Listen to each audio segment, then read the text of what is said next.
চাওক জেলত ভৰোৱাৰ কাৰণে মই না অচি না মই জেলাৰ মইতো এটা গণতান্ত্ৰিক প্ৰক্ৰিয়াৰ মাজত আছোঁ আৰু জেলত যাবৰ কাৰণে যদি বহুত ইচ্ছুক আছে এইটো অলপ স্পীড আপ কৰিব পাৰোঁ আমি কিন্তু এতিয়া আমি সব তথ্য পাতিবিলাক গোটালোঁ প্ৰায় ৩,০০০ কোটি টকা কেলেংকাৰী BTCত তেখেতসকলে কৰিলে ইয়াৰ ভিতৰত ১৫০০ কোটি টকা এনেকুৱা য'ত কোনো ফাণ্ড নোহোৱাকৈ কোনো হেড নোহোৱাকৈ তেখেতসকলে অৰ্ডাৰ দি দিছে পাৰ্চেণ্ট লৈ পেলাই ইয়াৰ ডাটা আমাৰ তাত আছে ৩০০ কোটি টকা এনেকুৱা পেপাৰে পত্ৰে দেখাইছে যে কাম কৰা কমপ্লিট হৈ গ'ল 100% কিন্তু 5 বছৰ ঠিকাদাৰে পইচাই বিচাৰি অহা নাই যদি মানুহ এজনে ৰাস্তা বনাইছে 10 কোটি টকাৰ সি কিয় পইচা বিচাৰি অহা নাই তাৰ মানে এই ১৫০০ কোটিৰ লগত আৰু ৩০০ কোটি যোগ দিয়ক ১৮০০ কোটি টকা আপোনাৰ ডাইৰেক্ট কেলেংকাৰীত আহি গ'ল বাকী ৩০০-৪০০ কোটি টকাৰ খুটা কম্বল ছাপ্লাই আছে এই ছাপ্লায়াৰবিলাক ইয়াৰ নহয় কোনোবা UPৰ কোনোবা ৰাজস্থানৰ কোনোবা অন্ধ্ৰ প্ৰদেশৰ কোনোবা বেংগলোৰৰ সেই মানুহবিলাকে দেখাইছে যে ৩২ কোটি টকাৰ ছাতি ছাপ্লাই আছে কোনোবা কৈছে যে মোৰ খুটা ছাপ্লাই আছে ৪২ কোটি টকাৰ কোনোবা কৈছে মোৰ ৭২ কোটি টকাৰ মানে কম্বল ছাপ্লাই আছে এইবিলাক দেখাইছে কিন্তু এতিয়া আমি হিচাপ কৰি চালোঁ ৭২ কোটি টকাৰ যদি কম্বল কিনিব লাগে যি কম্বলৰ দাম ১৫০ টকা এই ৭২ কোটিত কিমান কম্বল পাব ৭২ কোটিৰ কম্বলটো মানে গোটেই অসমৰ মানুহ উৰি পেলাই আৰু বেংগললৈকে গৈ পাব বা উত্তৰ পূৰ্বাঞ্চলৰ মানুহবিলাকে উৰিব পাৰিব চ' এই তথ্যবিলাক আমাৰ হাতত আছে এতিয়া আৰু যোৱা বছৰ সেইকাৰণে আমি এছেম্বলিত এটা সিদ্ধান্ত লৈ পেলাই অসম চৰকাৰলৈ পঠাইছোঁ যে ইয়াৰ ওপৰত CBI ইনকুৱাৰী হ'ব লাগে এতিয়া আমি লাহে লাহেকৈ হওক আমি সেইটো বিচাৰিছিলোঁ যিহেতু BPF-এ বিচাৰিছে এইটো ততাতৈয়াকৈ হ'ব লাগে গতিকে আমি এতিয়া সোনকালে কৰি দিম এই ইলেকশ্যনত যোৱাৰ লগে লগে আমি বাকী প্ৰক্ৰিয়াখিনি PIL দিব লাগে মানে আমি কিবা সুপ্ৰিম কোৰ্টক কেছ দিব লাগে হাইকোৰ্টত দিব লাগে কি প্ৰক্ৰিয়া আছে সব প্ৰক্ৰিয়া আমি আৰম্ভ কৰি দিম ইলেকশ্যনৰ পিছত যেহেতু তেখেতসকলে সোনকালে বিচাৰিছে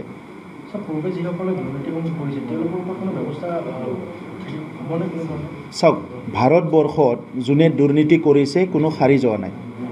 ডাঙৰ ডাঙৰ মন্ত্ৰী ইভেন এক্স প্ৰাইম মিনিষ্টাৰ মানে জেলত যাব লগা হৈছে খুব পাৱাৰফুল মন্ত্ৰী P. চিদাম্বৰম ডাঙৰীয়া জেললৈ গৈছে সুৰেশ কালমাদি জেললৈ গৈছে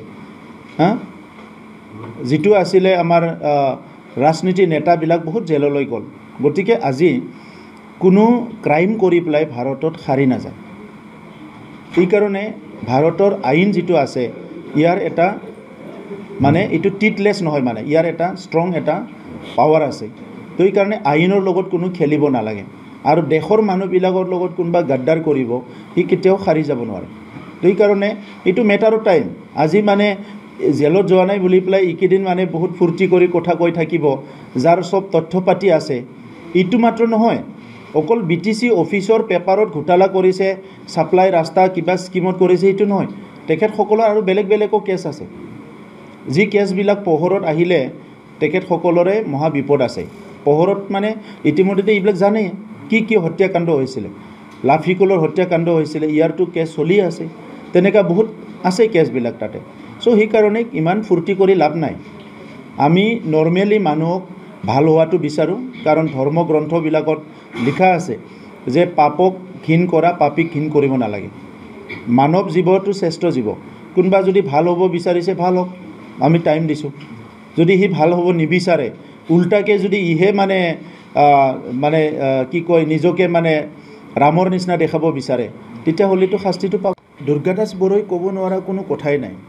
যিটি কথা ক'ব পাৰে যি মানুহৰ সামাজিক এটা দায়িত্ববোধ নাই যি মানুহৰ এই অঞ্চলৰ ৰাইজৰ দুখ দুৰ্যোগৰ প্ৰতি কোনো জ্ঞান নাই চিন্তাধাৰা নাই সেই মানুহবিলাকে যিটি কথা ক'ব পাৰে এই 3টা বছৰত কোনো দাঙ্গা হোৱা নাই কোনো মাৰপিট হোৱা নাই কোনো ধন দাবী হোৱা নাই কোনো আসাম বন্ধ হোৱা নাই BTR বন্ধ হোৱা নাই ইয়াত যদি আমি BTRটো ধ্বংস কৰিছোঁ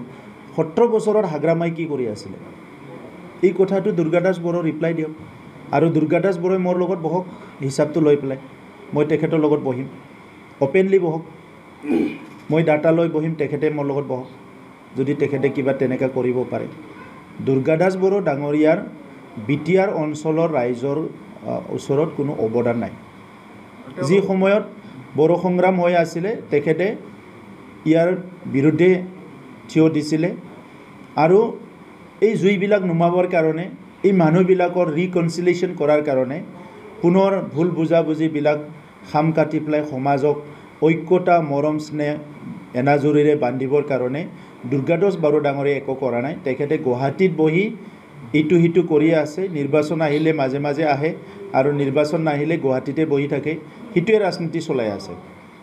মানুহজন অলপ কথা ক'ব পাৰে কাৰণে যি টি কথা কয় আৰু মিডিয়াই যিহেতু কথা ক'লে মিডিয়াত ওলাই যায়, ছ'চিয়েল মিডিয়া হ'ল, মিডিয়াত নোলালে ছ'চিয়েল মিডিয়াত ওলাব, কথাখিনি কৈ আছে। আচল কথাটো হৈছে কি দুৰ্গাদাস বড়ো ইলেকশ্যন জিকিবলৈ ইলেকশ্যন খেলা নাই। দুৰ্গাদাস বড়ো ডাঙৰীয়াই যে কেণ্ডিডেট হৈছে ইটোৱে তেখেতৰ কাৰণে বহুত ডাঙৰ কথা। 1 2 নম্বৰ কথা BPFে তেখেতৰ দ্বাৰা তেখেতক কেণ্ডিডেট বনাই কিছুমান ভোট তেখেতসকলে ধৰি ৰাখিব পাৰে নেকি, নহ'লে এই পাৰ্লিয়ামেণ্ট নিৰ্বাচনৰ পিছতে BPFৰ দোকান বন্ধ হৈ যাব। চ' সিটোৰ কাৰণে দুৰ্গাদাস বড়োক তাতে কেণ্ডিডেট হিচাপে দিছে যাতে 2-4টা যি ভোট পাৰে BPFৰ ভোটটো ইহঁতৰ কৰ্মকৰ্তা কাৰ্যকৰ্তাক ধৰি ৰাখিব পাৰে নেকি, এই কাৰণেহে দুৰ্গাদাস বড়োক কেণ্ডিডেট দিছে।